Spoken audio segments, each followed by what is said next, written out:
കീരമ്പാറ ഗ്രാമപഞ്ചായത്തിൽ കീരമ്പാറ പുന്നേക്കാട് ടൗണുകൾ ഹരിത ടൗണുകളായി പ്രഖ്യാപിച്ചു. മാലിന്യമുക്തം നവകേരളം ജനകീയ ക്യാമ്പയിന്റെ ഭാഗമായിട്ടായിരുന്നു പ്രഖ്യാപനം.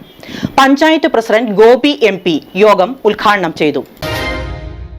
മാലിന്യമുക്തം നവകേരളം ജനകീയ ക്യാമ്പയിന്റെ ഭാഗമായി കീരമ്പാറ ഗ്രാമപഞ്ചായത്തിലെ കീരമ്പാറ പുന്നേക്കാട് ടൗണുകൾ ഹരിത ടൗണുകളായി പ്രഖ്യാപിച്ചു. പഞ്ചായത്ത് പ്രസിഡന്റ് ഗോപി മുട്ടത്ത് യോഗം ഉദ്ഘാടനം ചെയ്തു. മാർച്ച് 30, 2005 മാർച്ച് 30 അന്താരാഷ്ട്ര സീറോ വേസ്റ്റ് ദിനമായി ആചരിക്കുന്ന ആ ദിവസം തന്നെ നവകേരളം മാലിന്യമുക്ത നവകേരളമായി പ്രഖ്യാപിക്കുകയാണ്. ഇതിൻ്റെ ഭാഗമായിട്ട് വലിച്ചെറിയൽ മുക്ത ക്യാമ്പയിൻ നമ്മളിവിടെ നടത്തി വരികയാണ്. 2020 മുതൽ ഗ്രീൻ കീരമ്പാറ ക്ലീൻ കീരമ്പാറ എന്ന ആപ്തവാക്യവുമായി നമ്മുടെ പഞ്ചായത്തിനെ മാലിന്യമുക്ത പഞ്ചായത്താക്കി മാറ്റുന്നതിന് വേണ്ടിയുള്ള പ്രവർത്തനങ്ങൾ നടന്നു വരികയാണ്.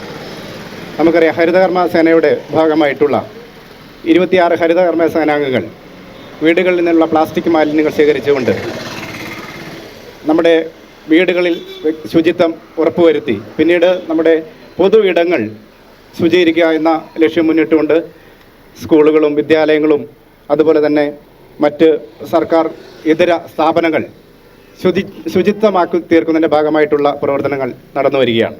ആരോഗ്യ standing committee chairperson Manju Sabu അധ്യക്ഷത വഹിച്ചു. ക്ഷേമകാര്യ standing committee chairman Jijo Varghese, ജനപ്രതിനിധികളായ VC Chacko, Alphonsa Saju, Lissy Jose, VK Varghese, Sini Biju, CDS chairperson Gracy Baby, കൃഷി ഓഫീസർ ബോസ്, പഞ്ചായത്ത് സെക്രട്ടറി, ഹരിതകർമ്മ സേനാംഗങ്ങൾ, ഉദ്യോഗസ്ഥർ, വ്യാപാരികൾ തുടങ്ങിയവർ പങ്കെടുത്തു. പഞ്ചായത്തിനെ പൂർണ്ണമായും മാലിന്യമുക്തമാക്കാനുള്ള ശ്രമങ്ങൾ കൂടുതൽ ഫലപ്രദമായി മുന്നോട്ട് കൊണ്ടുപോകുമെന്ന് അധികൃതർ അറിയിച്ചു. News desk media 60 Kothamangalam.